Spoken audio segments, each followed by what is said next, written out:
민수기 18장 21절에서 32절 말씀입니다. 함께 읽으실 때 번갈아 가면서 교독해 주시고 마지막 절은 함께 읽도록 하겠습니다. 내가 이스라엘의 11조를 레위 자손에게 기업으로 다 주어서 그들이 하는 일 곧 회막에서 하는 일을 감나니 이후로는 이스라엘 자손이 회막에 가까이 하지 말 것이라 죗값으로 죽을까 하노라. 그러나 레위인은 회막에서 봉사하며 자기들의 죄를 담당할 것이요 이스라엘 자손 중에는 기업이 없을 것이니 이는 너희 대대의 영원한 율례라. 이스라엘 자손이 여호와께 거제로 드리는 11조를 레위인에게 기업으로 주었으므로 내가 그들에 대하여 말하기를 이스라엘 자손 중에 기업이 없을 것이라 하였노라. 여호와께서 모세에게 말씀하여 이르시되 너는 레위인에게 말하여 그에게 이르라. 내가 이스라엘 자손에게 받아 너희에게 기업으로 준 11조를 너희가 그들에게서 받을 때 그 11조의 11조를 거제로 여호와께 드릴 것이라. 내가 너희의 거제물을 타작마당에서 드리는 곡물과 포도즙 틀에서 드리는 즙같이 여기리니 너희는 이스라엘 자손에게서 받는 모든 것의 11조 중에서 여호와께 거제를 그 거제물은 제사장 아론에게로 돌리되 너희가 받은 모든 헌물 중에서 너희는 그 아름다운 것 곧 거룩하게 한 부분을 가져다가 여호와께 거제로 드릴지니라. 이러므로 너는 그들의 너희가 그 중에서 아름다운 것을 가져다가 드리고 남은 것은 너희 레위인에게는 타작마당의 소출과 포도즙 틀의 소출같이 되리니 너희와 너희의 권속이 어디서든지 이것을 먹을 수 있음은 이는 회막에서 일한 너희의 보수임이니라. 너희가 그중 아름다운 것을 받들어 드린즉 이로 말미암아 죄로 너희는 이스라엘 자손의 성물을 더럽히지 말라. 그리하여야 죽지 아니하리라. 아멘. 할렐루야. 네. 오늘도 하나님의 말씀을 사모하는 마음으로 이렇게 모이신 여러분들을 환영하고 축복합니다. 오늘은 가장 좋은 것을 하나님께 라는 제목으로 말씀을 나누려고 합니다. 세상에서 인정받는 것을 싫어하는 사람은 아무도 없을 거라고 생각합니다. 내가 하는 일에 칭찬을 받거나 내가 가진 것 그리고 내가 이룬 것에 대해서 잘했다, 대단하다 이러한 인정을 받을 때 마음 깊은 곳에 따뜻해지고 뿌듯해지는 건 너무나도 자연스러운 현상입니다. 누군가는 그것을 위해 평생을 바칩니다.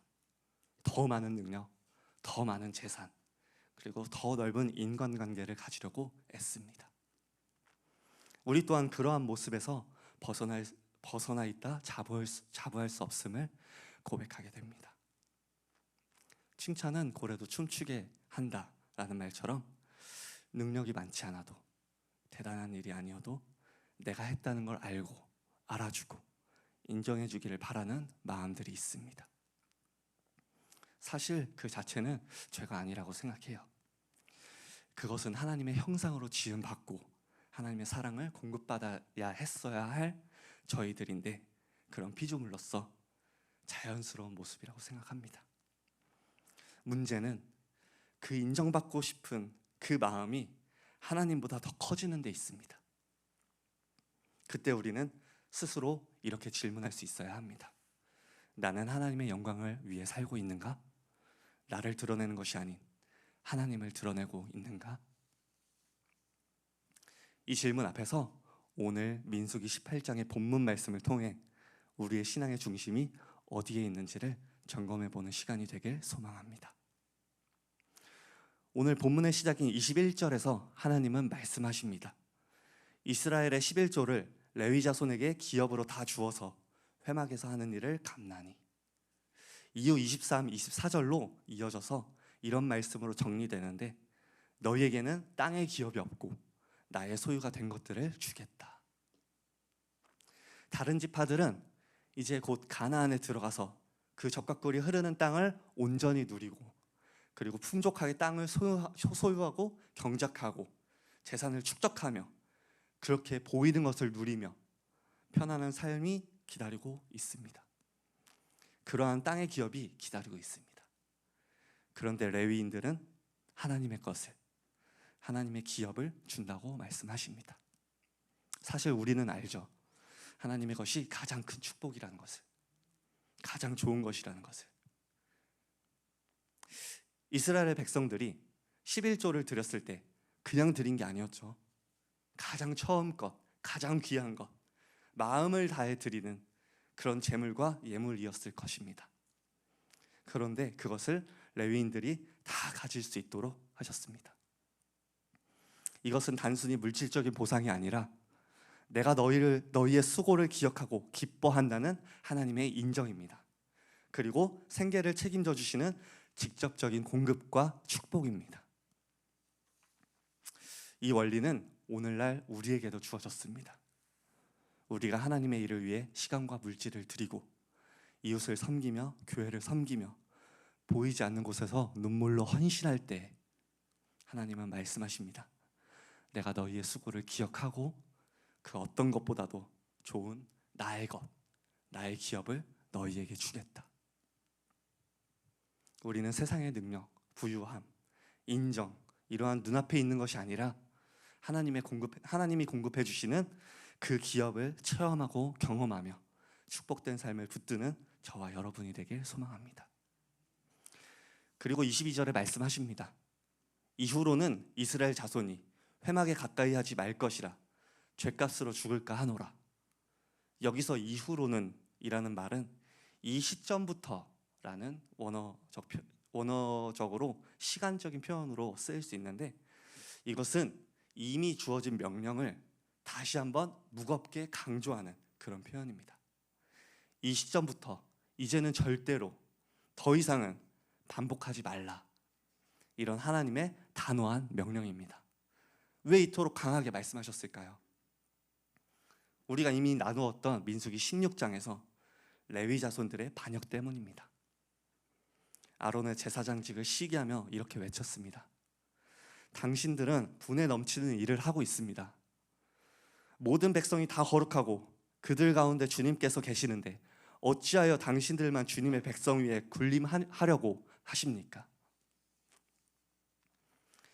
이 반역은 하나님이 세우신 그 질서를 무너뜨리고 자신들이 높아지고자 하는, 그렇게 눈에 보여지는 인정과 존중에 대한 세상의 욕심이었습니다. 결과는 처참했죠. 땅이 갈라져 고라와 그의 장막, 그 가족들까지 삼켰고 불이 나와서 나머지 250명의 지도자들도 소멸됐습니다. 그리고 민수기 17장에서 하나님은 아론의 지팡이에 쌀이 나게 하심으로 그를 선택했다는 확증을 눈에 보이게 보여주십니다. 이러한 확증 위에 민수기 18장은 하나님이 세우신 이 질서를 재정비하고 계시는 것입니다. 그래서 이스라엘 백성들은 회막에 가까이 하지 못하게 하고 계속해서 레위인들이 하나님을 가까이에서 섬기는 특권을 누리며 하나님의 소유를 공급받았습니다. 레위인들과 제사장들은 왜 이러한 하나님의 축복을 누릴 수 있게 되었을까요? 이전에 함께 나눴었죠. 하나님은 레위인들이 그 누구보다도 하나님의 일에 충성되었기에 그들에게 이 거룩한 직무를 맡기시고 축복하신 것입니다. 하지만 이 특권은 축복뿐만 아니라 무거운 책임이 함께 부여된 자리입니다. 하나님에 대한 절대적인 순종과 충성을 요구하는 자리였습니다. 그리고 이러한 레위인들에게는 그들이 받은 이 축복이 자신들이 잘나서 특별해서 얻은 것이라고 착각하거나 또는 고라와 그 자손들처럼 인정받고 높아지려는 마음에 빠질 가능성을 하나님은 미리 아셨습니다. 그래서 하나님은 말씀하십니다. 너는 레위인에게 말하여 그에게 이르라. 너희에게 기업으로 준 11조를 그들에게서 받을 때 그 11조의 11조를 거제로 여호와께 드릴 것이라. 이것은 단지 하나님께 드리는 제물, 예물의 의무가 아니라 하나님께서 너희가 받은 것이 모두 내 것임을 잊지 말라, 이런 뜻입니다. 다시 하나님을 늘 기억하라는 그런 신앙의 고백을 요구하신 것입니다.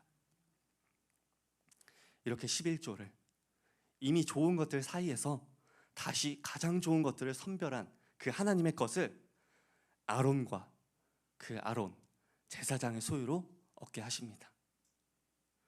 여기서 우리가 많이 들어왔던 왕같은 제사장에 대해 살펴볼 수 있습니다. 하나님의 일하심 속에서, 그 계획하심 속에서 오늘날 우리에게 이러한 제사장의 직분이 주어졌습니다. 이렇게 부르심 받은 우리에게 주어졌습니다. 제사장의 역할은 죄를 담당하고 이스라엘 백성들과 하나님 사이의 중재 역할로 쓰여졌고, 신약에 와서 이 제사장직은 예수 그리스도를 통해 완전히 성취하게 됩니다. 히브리서 9장 26절, 이제 자기를 단번에 제물로 드려 죄를 없이 하시려고 세상 끝에 나타나셨느니라. 아멘. 예수님으로 인해서 우리가 죄를 해결하고 그렇게 하나님과 마주할 수 있게 되었고 교제할 수 있게 되었고, 그리고 이 기쁜 소식, 이 복음을 이 땅에 전하여서 하나님의 기쁨이 될 수 있는 사명을 갖게 되었습니다. 오늘날 예배드리는 일, 예배로 인도하는 일, 예배를 돕는 일, 이 모든 일은 다 제사장의 사명을 이어가는 일입니다. 이러한 일이 때로는 부담스럽게 느껴질 수 있습니다. 세상과 대조해서 부담스럽게 느껴질 수 있습니다. 눈에 보이지 않고 세상 일과 비교해서 보상이 없어 보일 수 있습니다. 하지만 예수님은 말씀하셨습니다. 저희가 악한 자라도 좋은 것으로 자식에게 줄 줄 알거든 하물며 하늘에 계신 너희 아버지께서 구하는 자에게 좋은 것으로 주시지 않겠느냐. 하나님은 레위인들에게 이렇게 드려진 그 11조에서 그 좋은 것들 중에서 다시 선별하여서 최고로 좋은 것들을 우리에게 주고 싶어 하십니다. 하나님은 저희와 항상 함께 하길 원하시고, 그렇게 가까이 나아오는 자들에게 가장 좋은 것, 이 세상의 그 어떤 것보다도 좋은 것을 주시기를 원하십니다. 이것은 하나님을 떠나 영적으로 죽어있던 우리에게 주어진 영원한 생명이고, 세상에서 그 어떤 것보다도 더 큰 기쁨과 평안입니다. 말씀을 맺겠습니다. 본문의 마지막 32절은 우리에게 무거운 결단을 요구합니다. 하나님께서는 함께 하자고, 가까이 나아오라고 우리에게 이렇게 요구하십니다. 새 번역에서 가장 좋은 부분을 들어 올려 바침으로써 너희는 이 일에 죄를 짓지 아니할 것이다. 이 말은 다시 보면 하나님께 가장 좋은 것을 드리지 않을 때 그것이 죄가 될 수 있음을 시사하는 말씀입니다. 이건 세상의 가치로서 가장 좋은 걸 의미하는 걸까요? 고린도전서 10장 31절은 이렇게 말씀하십니다. 먹고 마시고 무엇을 하든지 다 하나님의 영광을 위하여 하라. 그리고 로마서 12장 1절에서도 이렇게 말씀해 주고 있습니다. 너희 몸을 하나님이 기뻐하시는 거룩한 산 제물로 드리라. 이는 너희가 드릴 영적 예배니라. 사랑하는 성도 여러분, 하나님은 저희를 원하십니다. 하나님에게 가장 좋은 것은 저희의 몸과 마음과 모든 삶을 원하십니다. 죽으면 다 썩어질 것들에 얽매이지 않고 오직 하나님께서 주시는 은혜로, 그 기쁨으로 그렇게 성공적으로 인생을 살아내는 저와 여러분이 되길 간절히 소망합니다. 네, 기도하겠습니다. 하나님, 오늘도 저희를 주님께로 불러주시고 예배하게 하시고 말씀 듣고 은혜 나누게 하시니 감사합니다. 저희들이 온전히 주님께 모든 것을 드리는 믿음을 주시고 온전히 주님 말씀에 순종하며 충성할 수 있는 저희가 되길 원합니다.